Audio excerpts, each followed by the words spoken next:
Buenos días, como dijo la doctora Liana, mi nombre es María Alejandra Palacio y soy residente de segundo año de la Universidad Pontificia Bolivariana de la residencia de anestesiología. El día de hoy estaré hablando sobre las actualizaciones más recientes de las guías de ayuno que ya conocíamos y trataremos de dar respuesta pues un poco como a la pregunta de si en realidad hay algo nuevo en estas actualizaciones y en caso de que lo haya, en qué están basadas estas actualizaciones. Le quiero dar gracias a la doctora Adriana Guerrero pues, por su apoyo en la elaboración de esta presentación y pues vamos a empezar. Bueno, el día de hoy vamos a hablar un poco de la introducción, definiciones y epidemiología de la fisiopatología, tanto de la aspiración, los efectos del ayuno y del vaciamiento gástrico. Hablaremos además de las nuevas recomendaciones, si realmente hay algo nuevo, algunas poblaciones especiales y finalmente hablaremos sobre la ecografía gástrica, su aplicación y su utilidad. A modo de introducción, entonces, les podría decir que el ayuno perioperatorio se va a definir como un periodo de tiempo prescrito antes de un procedimiento en el que no se permite a los pacientes la ingesta oral de líquidos o sólidos. La aspiración pulmonar como tal se define entonces como la aspiración del contenido gástrico que se produce tras la inducción de la anestesia durante un procedimiento o en el posoperatorio inmediato.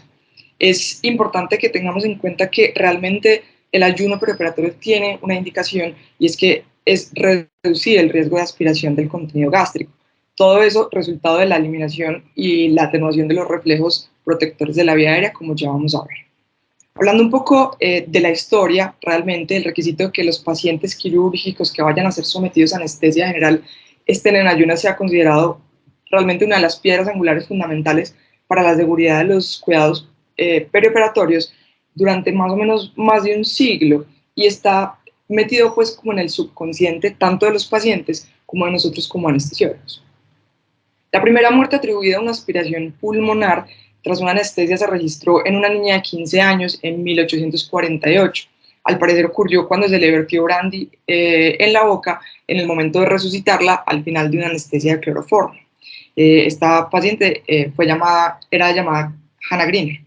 Posteriormente, en 1946, pues, pasaron varias cosas en ese tiempo, pero posteriormente Mendelssohn introdujo el concepto del síndrome de aspiración ácida, es decir, una aspiración de el contenido estomacal líquido con el consiguiente daño pulmonar. Él revisó las notas de 44.000 pacientes embarazadas en las que 66 pacientes desarrollaron neumonitis. Desde ahí, pues entonces se vienen investigaciones mucho más serias al respecto. Cuando hablamos entonces de la epidemiología, hay muchos informes que han examinado esa incidencia de la aspiración durante la anestesia y realmente las incidencias citadas son muy amplias. No tenemos que ir realmente muy al extremo para poder encontrar unos estudios históricos donde la aspiración y asociada a la mortalidad en la anestesia es más o menos de 1 en 45.000 e incluso en pacientes selectivos y que cumplen guías de ayuno entre 1 en 240.000. La aspiración fue la causa más frecuente en los casos de anestesia reportados en el NAP4. Más o menos 1 de cada 5 incidentes describían la aspiración del contenido gástrico como un acontecimiento primario y está presente en el 50% de esas muertes asociadas a la anestesia. A pesar de que hay sobrevivientes, también muchos de esos sobrevivientes pasan mucho periodo en la unidad de cuidados intensivos y tienen alta morbilidad. Además, en los reportes pues, americanos de Close Claims se va a dar una incidencia de estos casos más o menos del 5%, donde el 61% de los casos tenían una obstrucción intestinal o tenían una patología intraabdominal aguda. Ellos van a reportar una mortalidad muy similar al NAP4 del 57%. Entonces vemos que quizás la incidencia no es mucha, sin embargo la mortalidad es alta. Brevemente hablando de la fisiopatología, entonces, tendríamos que tener 3 cosas que son importantes para tener en cuenta en la aspiración. El volumen gástrico, que históricamente se ha considerado que un volumen superior a 1.5 mililitros por kilogramo es un marcador de un volumen a riesgo. Esto se ha debatido en múltiples estudios, incluso antes se hablaba de 0.4 mililitros por kilo, pero en este momento digamos que hay un consenso de cierta forma y ahora con la ecografía gástrica mucho más de un volumen a riesgo de 1.5. En cuanto a la acidez, sabemos también que los contenidos ácidos son mucho más perjudiciales que los fluidos pues, con un pH neutro, y un pH menor a 2.5 nos va a poner a mayor riesgo de hacer daño y neumonitis. Y obviamente un contenido que sea particulado, que tenga partículas grandes, que sean sólidas, van a tener tanto el daño inflamatorio asociado tanto al volumen, a la acidez, como la obstrucción que puede generar a nivel pulmonar. Específicamente, entonces, las estructuras que nos protegen ante una regurgitación son de abajo para arriba, la unión gastroesofágica dada por el ángulo anatómico entre el estómago y el esófago, el esfínter esofágico inferior y el orificio muscular del diafragma, el esfínter esofágico superior que funcionalmente está generado por el músculo cricofaringeo y el faringeo inferior, y diferentes mecanismos como lo son, por ejemplo, la tos, la aspiración forzada, incluso el laringoespasmo, que son mediados por mecanorreceptores y nociceptores, y todos estos mecanismos y todas estas estructuras van a estar atenuadas y van a ser fácilmente vencidas gracias a los fármacos que nosotros utilizamos en la anestesia. Cuando hablamos de la fisiopatología específicamente del vaciamiento gástrico, vamos a tener un contenido gástrico basal que va a ser dependiente tanto de la producción de saliva, que va a variar en cada persona, estamos hablando de más o menos de 1 a 1.5 mililitros por kilo hora, y el ácido clorhídrico, los ácidos del estómago, que van a hacer una producción más o menos de 0.5 a 0.7 mililitros kilo hora. Eso entonces, incluso cuando tenemos un paciente que cumple todos los criterios de ayuno, vamos a tener que no tiene un estómago vacío sin importar el tiempo que haya pasado. El vaciamiento de líquidos claros es mucho más pasivo y hay estudios que muestran que el agua puede tener en adultos sanos un vaciamiento hasta del 50% en aproximadamente 12 minutos, siendo incluso más rápido en los niños, y llegando a niveles basales más o menos en media hora, perdón. Esto varía también de acuerdo al contenido calórico claramente, y sin embargo se ha llegado a considerar que estos líquidos claros tienen un fenómeno como de washout, generando entonces mayor vaciamiento y disminución de ese volumen gástrico residual. Los sólidos van a estar altamente dependientes de la motilidad gástrica, como vamos a ver más adelante, del contenido calórico y la composición. Entonces, no es lo mismo tener una comida ligera a una comida alta y densa en calorías, que se va a demorar mucho más en pasar por el estómago. Cuando hablamos específicamente de los factores de riesgo, tendríamos que tener en cuenta que existen factores de riesgo tanto dependientes del paciente como factores de riesgo ya independientes y que probablemente no podemos cambiar.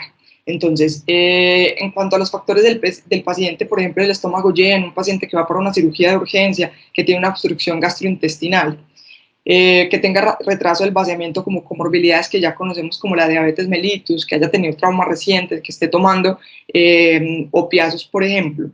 En cuanto a incompetencia del esfínter esofágico inferior, patologías como la hernia hiatal o una cirugía gastrointestinal previa, y patologías esofágicas, específicamente la obesidad que anatómicamente cambia al paciente, y cirugía esofágica previa.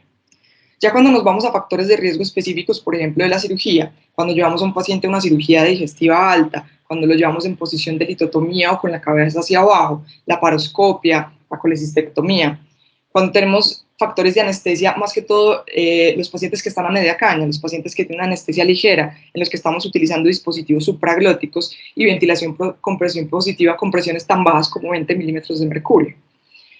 En cuanto a los dispositivos, sabemos y lo hemos estudiado, los dispositivos supraglóticos de primera generación y la máscara facial, que no protegen en lo absoluto contra la aspiración.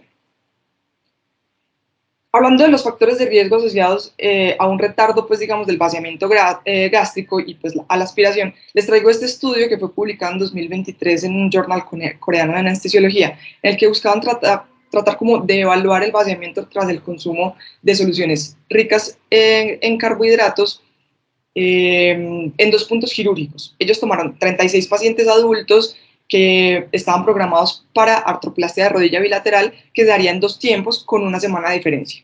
Los resultados fueron que tras el consumo en la segunda cirugía, los pacientes presentaron un aumento del área cross-sectional y el volumen gástrico residual. Ahí, pues, digamos, nos tendríamos que hacer muchas preguntas, porque se hizo las medidas en posición semisentada y con el paciente también en decúbito lateral derecho. Se hicieron 2 medidas en el mismo paciente, 1 semana de diferencia, y la diferencia que teníamos era el proceso quirúrgico. Entonces, hay muchas cosas que pueden influir en este resultado, pero así como lo hicieron en el estudio, podríamos inferir que este cambio puede haber sido generado tanto por estrés metabólico, que implica la cirugía, la estancia hospitalaria y la disminución de la movilidad del paciente. Además de eso, el tratamiento analgésico que recibieron durante esa semana posterior a la cirugía con el uso de analgésico como los opioides. Desde hace mucho tiempo hemos tenido pues, en cuenta el estrés metabólico que imprime una cirugía, pues por ejemplo, lo que les traigo en la tabla, la producción de citoquinas, elevación de reactantes de fase aguda, resistencia a la insulina, toda la parte de estrés metabólico y endocrino. Y cuando hablamos realmente de ayuno perioperatorio, casi siempre la discusión va alrededor de las implicaciones de una aspiración y evitar una neumonía y este tipo de complicaciones. Sin embargo, pocas veces tenemos en cuenta las consecuencias de un ayuno prolongado. Lo primero es tener en cuenta pues esa sensación del paciente. Vamos a tener un paciente con mucha hambre, ansioso, con sed y el malestar asociado a esto. Y por la parte fisiológica, cuando tenemos un ayuno, por ejemplo, mayor a 12 horas, vamos a tener en el cuerpo en un estado de lipólisis y catabolismo, y vamos a tener liberación tanto de glucagón, catecolaminas, incluso mediadores inflamatorios que nos llevarán a un estrés metabólico que aunado al estrés que le estoy generando con la cirugía, podría llegar pues, a condicionar tanto la estabilidad hemodinámica durante el procedimiento y algunas alteraciones incluso metabólicas y hidroelectrolíticas en el postoperatorio. Entonces hay que pensar, digamos, en una balanza entre un adecuado ayuno y pensar en el hambre y las complicaciones que puede tener el paciente asociadas a esto. En este estudio, digamos, nos hablan un poco de la incidencia realmente del tiempo de ayuno que llevan los pacientes, y hablamos de que a pesar de que se les da indicaciones de 6 horas para sólidos, llegan con una media de 14.4 horas. Incluso los niños pequeños, cuando se les dan indicaciones a los padres para el ayuno para líquidos, llegan hasta con 4 horas de ayuno cuando se les dan indicaciones claras. Estos son múltiples cosas que pueden estar pasando, el miedo de los pacientes a que les cancelen, la incertidumbre realmente de los quirófanos. Sin embargo, hay que tener en cuenta esto. Ya hablando específicamente de las recomendaciones, no me voy a detener mucho en algunas recomendaciones que son extremadamente claras para nosotros. Sin embargo, sí quiero hacer pues, como el énfasis de que la mayoría de guías, las guías europeas, las guías americanas, las guías de la ANSCA, todas estas guías realmente hacen recomendaciones sobre pacientes sanos y que no tengan generalmente patologías subyacentes y que no que no sean programados de urgencia. Entonces, para que tengamos esto en cuenta. En cuanto a la valoración preoperatoria, todas las guías la recomiendan. El poder explicarle al paciente va a aumentar la adherencia que van a tener a las recomendaciones que se les den. A partir del 2011 se hablaba del consumo de líquidos claros sin hacer una claridad muy específica en cuanto a un intervalo entre 2 a 4 horas, pero a partir del 2017 las guías de la ASA hacen la claridad sobre los beneficios en cuanto a satisfacción del paciente, disminución de la ansiedad, del hambre y la sed cuando se consumen líquidos claros hasta 2 horas antes de la inducción. La sed es lo más importante. En la última actualización de las guías norteamericanas vamos a encontrar que hacen una parte especial para las bebidas que contienen carbohidratos, tanto simples como complejos, y el beneficio de bebidas claras que contienen proteínas. Todo esto entonces que va a disminuir lo que les decía y va sin cambiar realmente la regurgitación, vómitos perioperatorios o los volúmenes gástricos residuales. Entonces, pues estas recomendaciones aquí son importantes y están basadas en estudios como estos, publicados en Anestesia y Analgesia en 2021, donde buscaban averiguar en voluntarios sanos si realmente el contenido calórico alto entre soluciones glucosadas como la dextrosa al 10% o altas en carbohidratos como las bebidas energéticas o las bebidas deportivas podrían tener una diferencia en el vaciamiento gástrico. Sin embargo, realmente encontraron que sin importar el tipo de bebida, había un retorno a la media basal del antro gástrico tras 2 horas de consumo de la misma, e incluso esta media podía llegar a ser inferior a la basal. Ya en cuanto a las bebidas con proteínas, se hace la aclaración de que no se han encontrado beneficios en cuanto a los síntomas que reportan los pacientes de hambre y de sed, pero pues tampoco hay mayor incidencia de aspiración, entonces digamos que esa recomendación es un poco ambigua. Esta parte es importante porque a pesar de que las guías americanas no se adhieren, la actualización del 2022 de las guías europeas para ayuno en la población pediátrica nos traen un cambio importante, que es el cambio en el ayuno para líquidos claros hasta 1 hora. Todas las guías son enfáticas en recalcar la importancia de evitar los ayunos prolongados en la edad pediátrica, que esto va a disminuir la sensación de disconfort del paciente y vamos a tener un paciente mucho más colaborador, y hacer énfasis de que muchas veces 2 horas de ayuno se pueden convertir entre 6 hasta 9 horas en la realidad. Gracias realmente a la ecografía gástrica también hemos podido notar que el vaciamiento gástrico completo en los niños del agua puede llegar a ser incluso menor de 30 minutos, y en ocasiones el contenido de carbohidratos o glucosa controlado podrían generar un volumen residual menor versus los niños que vienen en ayuno. Quiero resaltar en este punto que las guías de la ANSCA, las australianas, más o menos ya desde el 2011 habían propuesto 1 hora de ayuno para líquidos claros en niños menores de 6 meses y 3 horas de ayuno para lactancia materna para la misma edad. Ellos ya habían hecho esta recomendación, sin embargo los estudios no eran muy fuertes para recomendarlos. Estas recomendaciones muy basadas en estudios como este, donde compararon regímenes entre 12.000 pacientes en Alemania y Países Bajos, entre los regímenes de 6-4-0 horas, o sea, 0 horas es que se les da líquidos claros hasta el momento de la inducción, 6-4-1 horas y 6-4-2 horas. Realmente en el estudio encontraron que no había una diferencia significativa en complicaciones en la aspiración en los esquemas de 6-4-1 hora y 6-4-2 horas, pero pues encontraron mayor incidencia de complicaciones cuando se ofrecía 1 hora o menos antes de la inducción. Sin embargo, realmente este aumento de las complicaciones no se tradujo tampoco en aumento de la mortalidad. En este otro estudio nos van a mostrar que el tiempo de ayuno acortado para líquidos claros de 2 a 1 hora no nos va a aumentar la regurgitación o la aspiración pulmonar, pero nos va a mostrar que, por ejemplo, edades de 1 a 3 años o que el estado emergente del paciente va a aumentar ese riesgo de aspiración. Entonces, en este momento la recomendación, 1 hora para líquidos claros en paciente pediátrico. Cuando nos vamos a la leche materna, sabemos que los neonatos y los lactantes absorben fácilmente la leche materna poco después incluso del nacimiento, ya que en esta fase pues el contenido de lípidos es menor. Pero más adelante la proporción entre caseína y el suero van a cambiar, entonces va a cambiar esa forma en la que se da la absorción. La recomendación de las guías del 2022, las europeas, es que en el caso de los lactantes debe fomentarse la alimentación con leche materna hasta 3 horas antes de la inducción anestésica, y que la fortificación de esta leche materna no altera el tiempo del vaciamiento gástrico.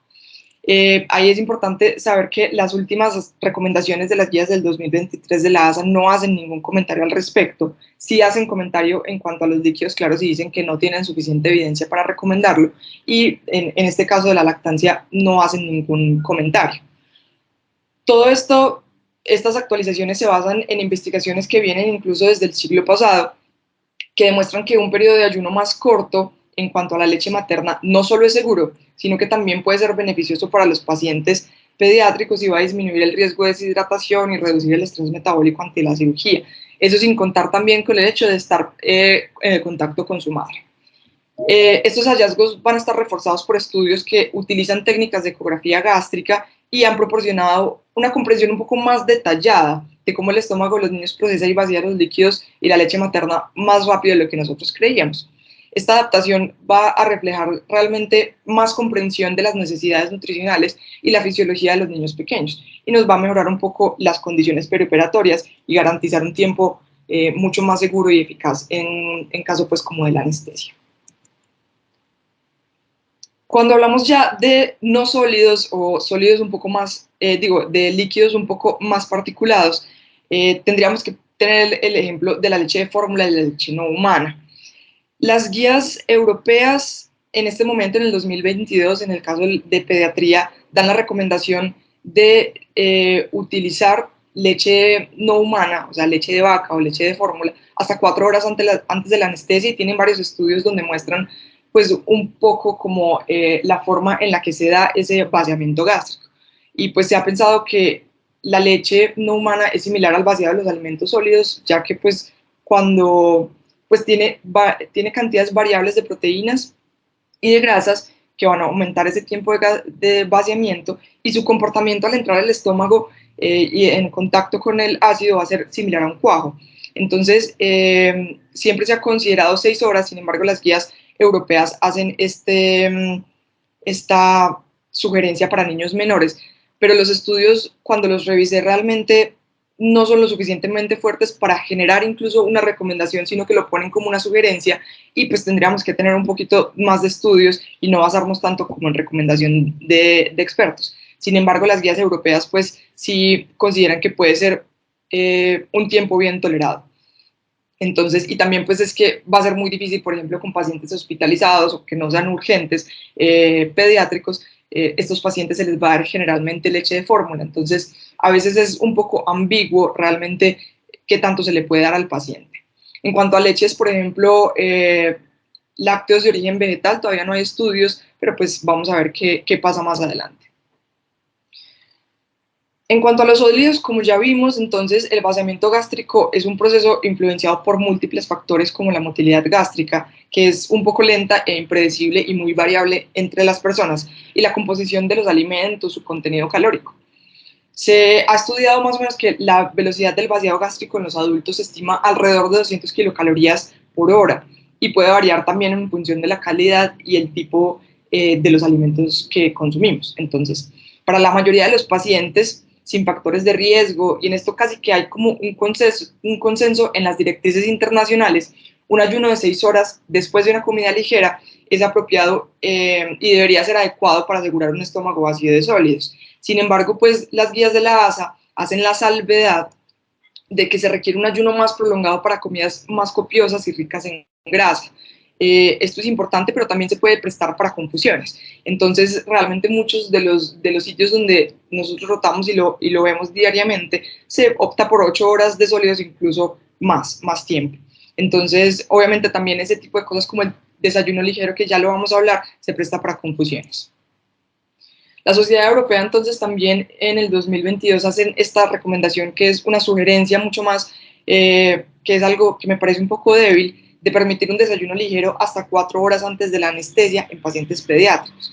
Esa regla del ayuno de 6-4-2 recomendada actualmente la han cuestionado bastante, ya que algunos estudios clínicos no encontraron un mayor riesgo de aspiración tras acortar ese tiempo de ayuno, y los tiempos realmente de vaciamiento gástrico en estas comidas ligeras tiende a ser mucho menor a 6 horas. Ellos consideran que el uso de un régimen de ayuno acortado es adecuado para los niños y ayuda a mejorar pues como esta cooperación y la estabilizar un poco como el metabolismo, incluso la hemodinamia durante el intraoperatorio.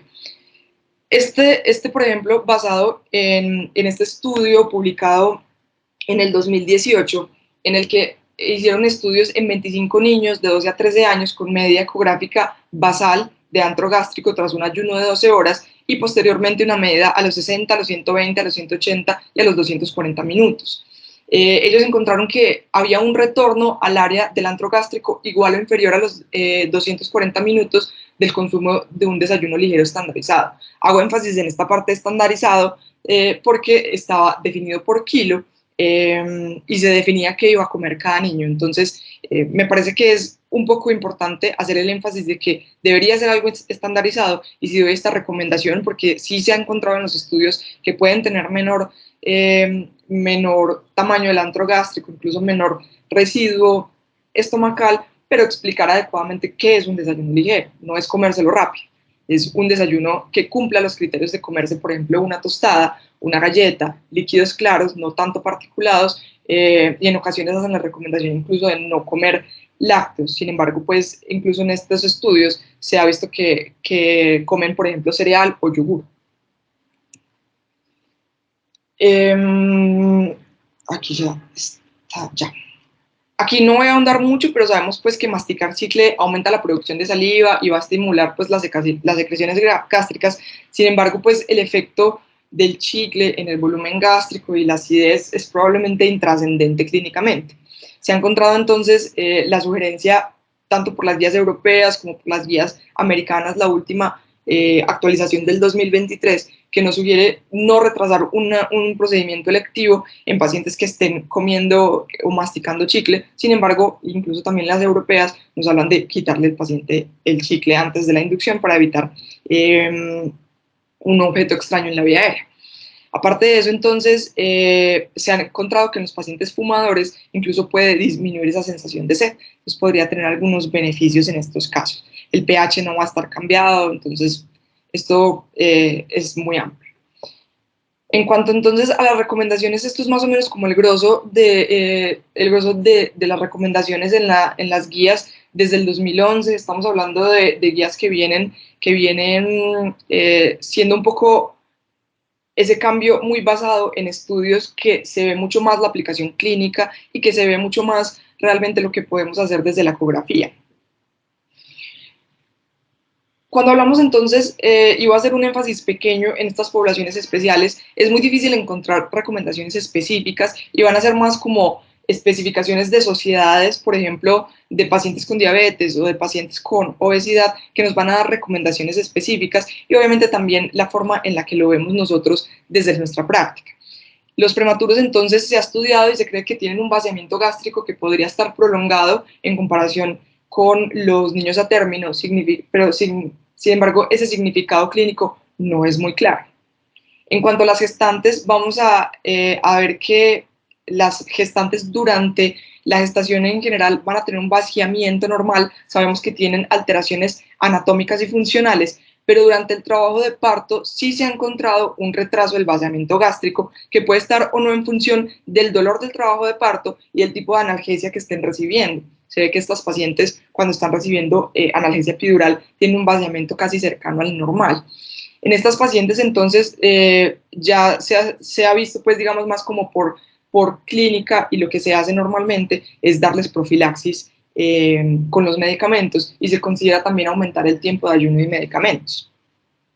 En cuanto a la diabetes entonces, como lo sabemos y se han visto en los estudios, hay una alta incidencia de gastroparesia diabética, estamos hablando de una incidencia entre 30 y 60%, y en estos pacientes se les debería preguntar específicamente en la valoración preoperatoria si tienen síntomas de reflujo, si tienen sensación de reflujo, de taco, todo este tipo de situaciones de los pacientes con dispepsia, y en caso de que ya tengan el diagnóstico o que sospechemos este diagnóstico, deberíamos considerar un ayuno para sólidos mayor a 8 horas y profilaxis con medicamentos.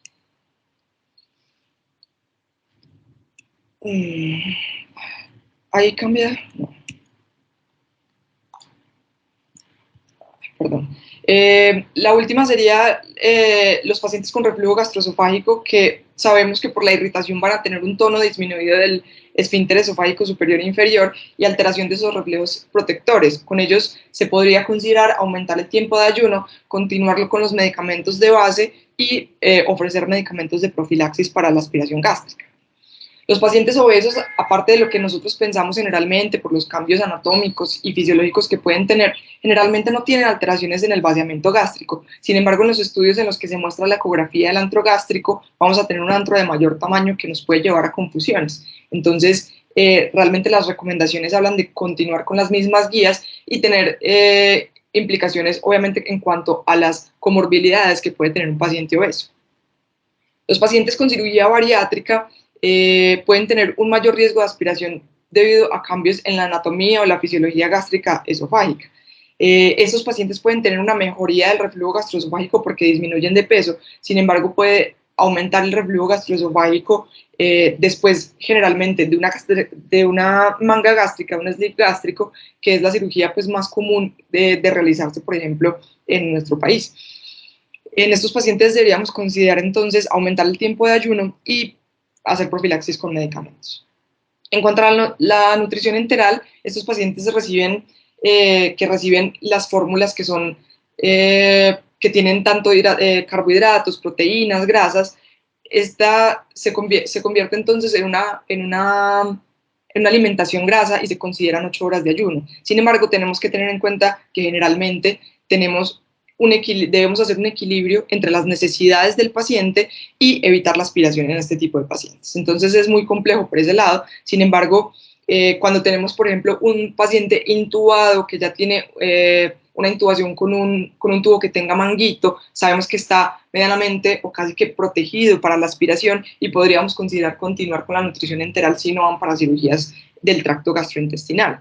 Si tenemos, por ejemplo, una sonda postpilórica que sabemos que está dada para pacientes que tienen mayor riesgo de regurgitación, a pesar de que no se ha visto tanto la disminución de la regurgitación, en esta indicación se podría continuar con la nutrición enteral incluso durante la cirugía. Sin embargo, sin importar si están intubados con un tubo con manguito, si tienen traqueostomía y también tienen manguito, que están en teoría protegidos para la regurgitación, los pacientes que van para cirugía gastrointestinal se debería suspender la nutrición enteral al menos 8 horas antes de la inducción anestésica. Esto en general, entonces, en cuanto a las recomendaciones, hay mucho tema que decir, pues como al respecto, los estudios son muchísimos y obviamente cada día salen más, sin embargo, pues como ese es como el énfasis que quería hacer. Ya cuando hablamos de la ecografía gástrica, nosotros y durante el tiempo de los estudios se han utilizado muchos métodos para evaluar ese volumen gástrico, como la aspiración nasogástrica por medio pues de las sondas, el marcaje isotópico, absorción de paracetamol, la resonancia magnética y más recientemente la ecografía gástrica. El fin de esta revisión no es hablar como de cada uno, sino más que todo de la ecografía gástrica, porque solo esta ecografía tiene una adecuada utilidad clínica y se ha establecido mediante estudios una buena relación con el marcaje, por ejemplo, y la resonancia magnética.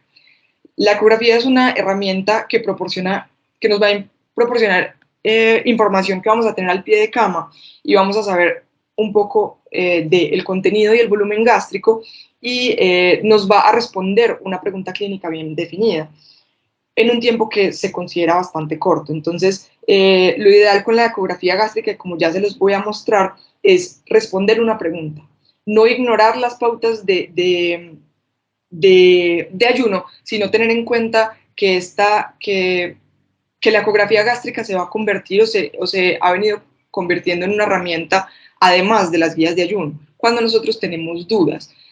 Aquí tenemos que señalar que realmente los estudios sobre ecografía no tienen la potencia suficiente para evaluar realmente con respecto a la aspiración gástrica, pero pues digamos como los estudios van a ir avanzando y pues se supone o creemos que más adelante van a ser incluso parte de estas guías. Sin embargo, en el momento todavía no hay recomendaciones específicas. Y hablando, digamos, específicamente de cómo obtener una ecografía gástrica, quería hacer pues como este marco que aplica a todo POCUS que se vaya a hacer, que describe concisamente los principales pasos conceptuales para el uso clínico de cualquier aplicación de ecografía diagnóstica en la cabecera del paciente. Vamos a tener entonces la I, que es de indicación, cuál es la información clínica relevante en este paciente. Tengo que tener una pregunta dicotómica que voy a responder con mi ecografía. ¿El paciente tiene estómago lleno, sí o no? Eso es eso. Tengo la indicación, tengo la duda, tengo una indicación preprueba mayor del 50%, voy a hacer la ecografía. En cuanto a la adquisición, entonces, esas imágenes deben ser claras y de una forma estandarizada, como ya lo vamos a ver. Esos los estudios de la doctora Perlas ya los conocemos y vemos pues como la importancia de seguir algo estandarizado. Posteriormente, ya después de la adquisición, una interpretación en función de los resultados tanto cualitativos como cuantitativos, y debemos tener en cuenta la M, que serían esas decisiones médicas que me va a llevar toda esta adquisición, la interpretación. Entonces, que lo que yo tomé, que esta ecografía que yo tomé realmente me vaya a guiar el tratamiento anestésico, me vaya a cambiar el tratamiento de la vía aérea que voy a utilizar en este paciente.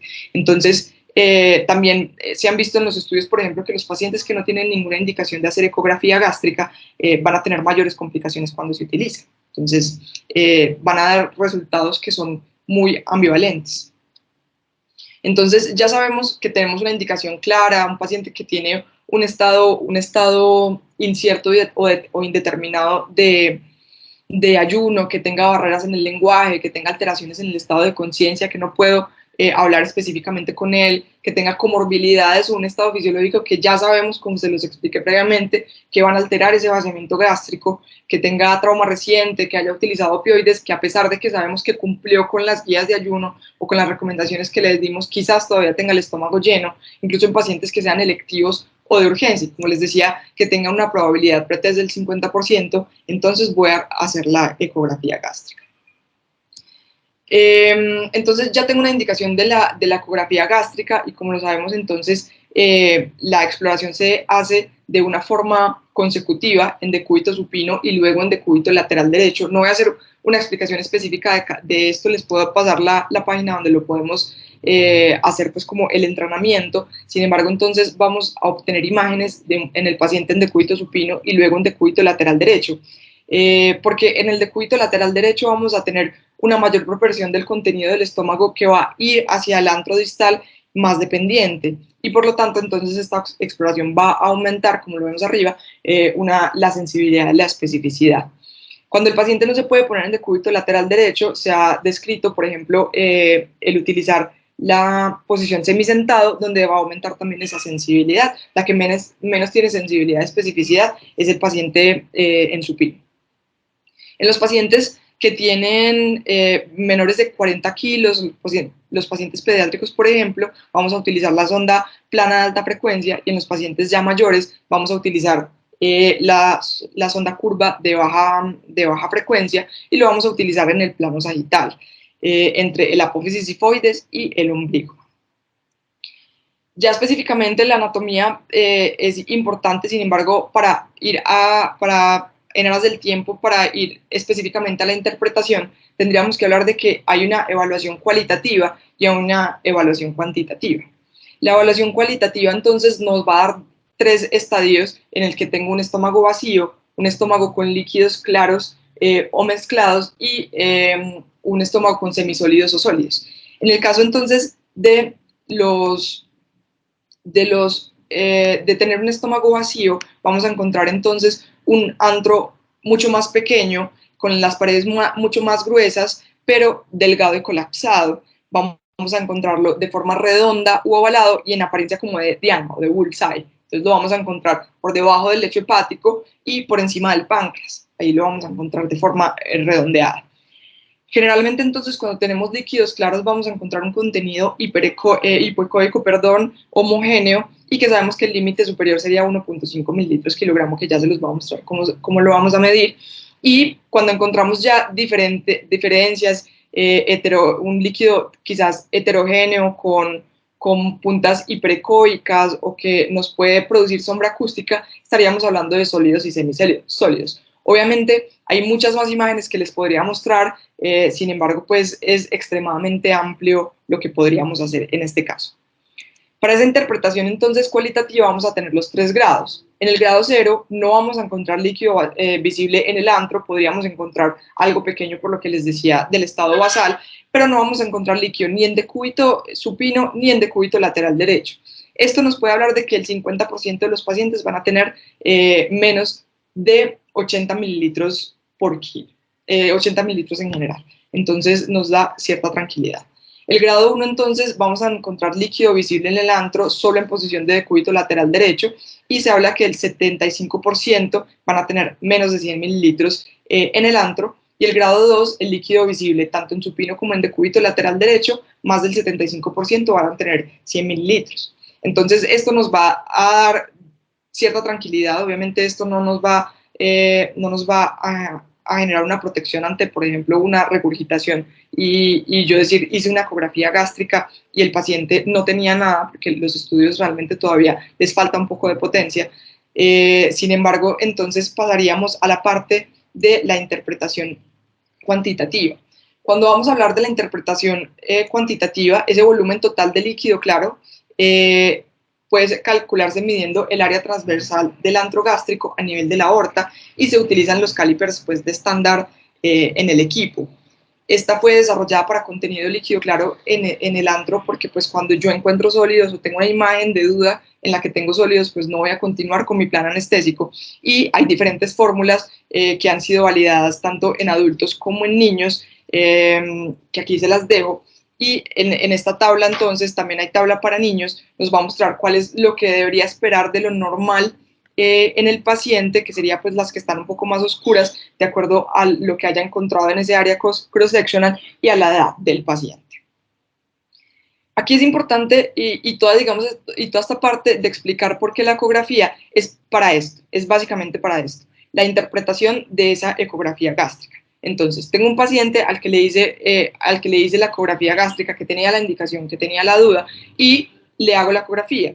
Si encuentro entonces un grado 0, en el que sabemos que el estómago, o creo que el estómago está vacío, es un paciente que se considera a bajo riesgo. y puedo continuar pues como con mi cirugía y con la técnica anestésica liberal. Sin embargo, ya después, cuando tengo la duda, tengo quizás líquidos claros o no estoy muy convencido realmente del tamaño del antro gástrico, voy a hacer entonces la medida. Cuando me da entonces un punto de corte en niños de 1.2 mililitros kilo o en adultos de 1.5 mililitros kilo, vamos a dar la diferenciación entre grado 1 y grado 2. En el grado 1, entonces, por debajo de 1.5 mililitros kilos vamos a tener un paciente de bajo riesgo y por encima de 1.5 un paciente de alto riesgo, lo mismo que si hubiera encontrado sólidos en el momento de hacer la ecografía. En estos pacientes, entonces, si son pacientes selectivos, debería tener mayor tiempo de ayuno, esperar con el paciente y pactar con el cirujano un tiempo adecuado de ayuno, posponer la cirugía. Pero en caso de que tenga un paciente emergente, tendría que hablar entonces del cambio en mi plan anestésico. Entonces, de hacer una secuencia de inducción e intubación rápida o aspirar el contenido gástrico en caso de que esté indicado. Entonces, como vemos, la ecografía no se trata de hacérsela a todo el mundo, no es tiempo efectivo y tengo que tener una indicación clara para poder interpretarlo y tomar unas decisiones clínicas claras al respecto. Ya entonces, como conclusiones y para responder la pregunta que les había propuesto en un principio, sí, hay cosas nuevas y estas recomendaciones o sugerencias están muy basadas en estudios que prometen bastante sobre la comprensión y la utilidad clínica de la ecografía gástrica. Es por esto que las conclusiones que saco de esta revisión es que cumplir con un ayuno realmente no implica un estómago vacío, que gracias al cumplimiento de las guías de ayuno, la incidencia de aspiración es baja y realmente el conocimiento de la fisiología de las herramientas, de la fisiología, por ejemplo, del vaciamiento gástrico, nos va a dar herramientas para tomar decisiones clínicas adecuadas y que realmente el POCUS gástrico promete ser una herramienta útil, pero complementaria ante la incertidumbre y cuando tengo una pregunta clínica específica.